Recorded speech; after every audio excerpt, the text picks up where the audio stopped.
तो जैसे आपको पेज पे नज़र आ रहा है कि यहाँ पे cd कमांड्स के शॉर्टकट्स का एक टेबल है जिसमें कुछ शॉर्टकट्स लिस्टेड हैं और साथ ही साथ ये इम्पॉर्टेंट इंफॉर्मेशन है अबाउट फाइल नेम्स। तो इस शॉर्ट वीडियो में हम इन शॉर्टकट्स को भी ट्राई करेंगे और साथ ही साथ ये जो important information about file names है इस इंफॉर्मेशन को भी एक्सप्लेन करेंगे। तो इस शॉर्टकट के टेबल में पहला जो शॉर्टकट है वो है cd और दूसरा जो है वो है cd के साथ अगर हम डैश को यूज़ करें और तीसरा जो शॉर्टकट है वो है अगर cd के साथ हम टिल्ड साइन के बाद किसी यूज़र का नाम यूज़ करें तो क्या होगा। तो इन्हीं शॉर्टकट्स को हम प्रैक्टिकली कवर करते हैं। इसके लिए मैं अपने टर्मिनल एमुलेटर को ओपन करता हूँ।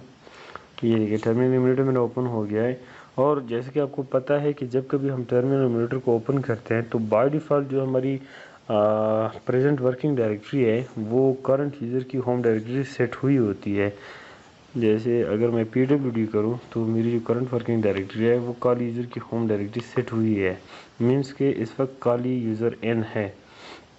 और अगर मैं काली यूज़र की होम डायरेक्टरी के कंटेंट को लिस्ट करूं ls कमांड को यूज़ करके तो ये कंटेंट मेरे पास लिस्ट हो गया है।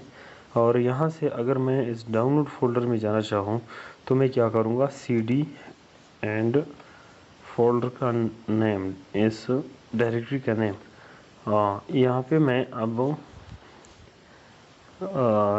डाउनलोड सब डायरेक्टरी में हूँ और अगर मैं इसी सब डायरेक्टरी का डाउनलोड सब डायरेक्टरी की कंटेंट को लिस्ट करना चाहूँ तो उसके लिए एक कमांड है ls कमांड के थ्रू मैंने इसको लिस्ट किया। यहाँ पे डाउनलोड सब डायरेक्टरी में भी एक सब डायरेक्टरी है साजिद। अगर मैं इसी साजिद डायरेक्टरी में भी मूव करना चाहता हूँ तो इसके लिए मैं क्या करूँगा, cd साजिद। तो मैं इस वक्त साजिद सब डायरेक्टरी में n हूँ। अब यहाँ से अगर मैं काली यूज़र के होम डायरेक्टरी पे डायरेक्ट जाना चाहता हूँ तो इसके लिए मैंने पिछली वाली वीडियो में एक शॉर्टकट बताया था cd के साथ टिल्ड साइन को यूज़ करके, cd स्पेस टिल्ड साइन। तो ये जो शॉर्टकट है ये आपको करंट यूज़र के होम डायरेक्टरी पे लेके जाता है। लेकिन अगर हम टिल्ड साइन ना भी यूज़ करें, cd स्पेस फिर एंटर करें तो भी हमारी जो पोजीशन है वो करंट यूज़र की होम डायरेक्टरी पे चेंज हो जाती है। तो मतलब ये कि सिर्फ cd अगर हम लिखें तब भी हमारी जो पोजीशन है वो हम करंट यूज़र के होम डायरेक्टरी को चेंज कर सकते हैं। ये एक शॉर्टकट है।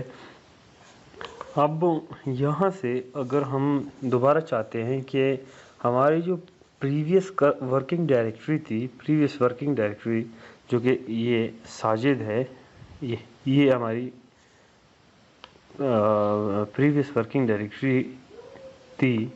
अगर इस डायरेक्टरी को हमने अपनी पोजीशन दोबारा से चेंज करनी है, मतलब इसी डायरेक्टरी में दोबारा जाना है हमने, तो इसके लिए एक शॉर्टकट है cd स्पेस और इसके बाद अगर हम डैश को यूज़ करें साथ तो हमारी जो पोजीशन है वो प्रीवियस वर्किंग पोजीशन पे चेंज हो जाएगी, प्रीवियस वर्किंग डायरेक्टरी को चेंज हो जाएगी। ये देखिए हमारी जो पोजीशन है वो प्रीवियस वर्किंग डायरेक्टरी को चेंज हो गई है, प्रीवियस पोजीशन को चेंज हो गई है। हमने दो शॉर्टकट्स को कवर किया है, एक है सिर्फ cd को अगर हम यूज़ करें तो क्या होगा और दूसरा है अगर हम cd के साथ डैश को यूज़ करें तो क्या होगा। अब हमारा जो तीसरा शॉर्टकट है वो है cd space tilde sign and user name, user name सही है। तो इसका क्या मतलब है कि बाज़ औक़ात सिस्टम पे एक से ज़्यादा यूज़र होते हैं तो हम ये जो शॉर्टकट है इसको यूज़ करते हैं कि इसके लिए यहाँ यूज़र के नाम को स्पेसिफाई करने के लिए सिस्टम को हम ये बताते हैं कि हमने कौन सी यूज़र की होम डायरेक्टरी पे जाना है। तो यहाँ उसी यूज़र का नाम हम लिखते हैं। जैसे कि मेरे सिस्टम पे तो अनफॉर्चुनेटली एक यूज़र है जिसका नाम है काली। अगर मैं उसी काली यूज़र के होम डायरेक्टरी पे जाना चाहूँ इस शॉर्टकट को यूज़ करते हुए तो मैं क्या करूँगा, मैं लिखूँगा cd स्पेस टिल्ड साइन उसके बाद यूज़र का नेम जो कि है काली। तो ये देखो मैं इस वक्त काली यूज़र के होम डायरेक्टरी में हूँ। ये 3 शॉर्टकट्स थे जो कि मैं समझ रहा था कि बताना ज़रूरी है। अब अगर हम फाइल नेम्स की बात करें तो फाइल के नेम को फाइल नेम्स कहते हैं, ये हम सबको पता है।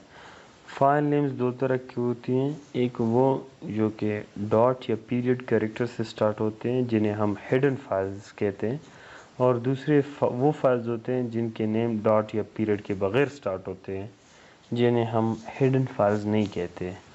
हिडन फाइल्स वो फाइल्स होते हैं जब कभी एक यूज़र सिस्टम पे अकाउंट बना रहा होता है तब सिस्टम उसके लिए एक होम डायरेक्टरी का एक डायरेक्टरी बना देता है उसी यूज़र के नाम से, जिसमें बाय डिफ़ॉल्ट सिस्टम कुछ हिडन फाइल्स क्रिएट करके दे देता है।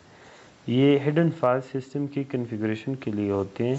इन हिडन फाइल्स के बारे में हम बाद के चैप्टर में तफसील से बात करेंगे। लेकिन अगर हमने हिडन फाइल्स को लिस्ट करना है, उनको देखना है, तो खाली एलिस कमांड को यूज़ करके हम हिडन फाइल्स को लिस्ट नहीं कर सकते। जैसे कि इस वक्त मैं काली यूज़र के होम डायरेक्टरी में हूँ। अगर इस होम डायरेक्टरी में मैंने हिडन फाइल्स को लिस्ट करना है तो एलिस कमांड से मैं सिंपली इनको लिस्ट नहीं कर सकता। ये जो डायरेक्टरीज हिडन नहीं है ये मेरे पास शो हो रहे हैं। हिडन फाइल्स को लिस्ट करने के लिए एलएस के साथ -a के आर्गूमेंट को हमने यूज़ करना होता है। -a आर्गूमेंट तमाम कंटेंट को लिस्ट करने के लिए यूज़ होता है। a is for all means a is short for all. अगर मैंने किसी स्पेसिफिक डायरेक्टरी के तमाम कंटेंट को जो हिडन है या हिडन नहीं भी है उनको लिस्ट करना है तो उसके लिए मैं एलिस स्पेस -a आर्गूमेंट को यूज़ करूँगा, तब ये सब मेरे पास लिस्ट होगा। अगर मैं इस कमांड को रन करूँ तो मेरे पास काली यूज़र के होम डायरेक्टरी के तमाम जो सब डायरेक्टरीज फाइल वगैरह है वो लिस्ट हो रहे हैं। दूसरी बात ये फाइल नेम्स के बारे में कि file names Unix family of operating system में केस सेंसिटिव होते हैं।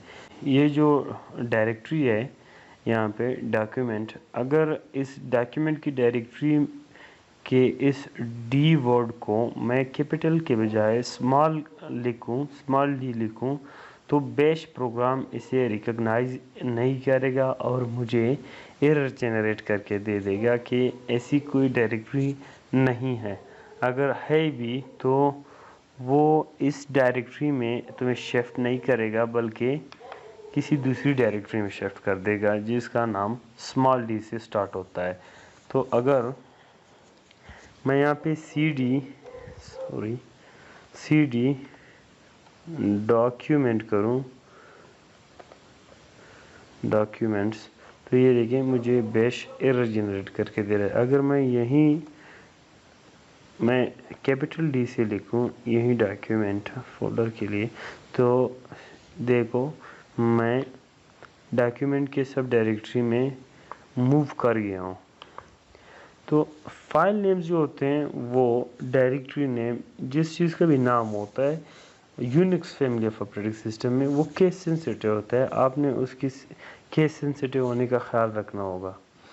और तीसरी बात जो फाइल नेम्स के बारे में है वो ये है कि और ऑपरेटिंग सिस्टम्स में एक्सटेंशंस का फाइल एक्सटेंशंस का तस्वर है। मतलब फाइल एक्सटेंशन जैसे कि विंडो है उसमें जो फाइल्स यूज़ होते हैं उन फाइल्स के आखिर में फाइल एक्सटेंशन होता है। ये फाइल एक्सटेंशन फाइल की कंटेंट को रिवील करने के लिए होता है कि इस फाइल में कौन सा कंटेंट पड़ा हुआ है। मतलब .jpg इमेज फाइल को रिप्रेजेंट करता है, .exe एग्जीक्यूटिव फाइल को रिप्रेजेंट करता है।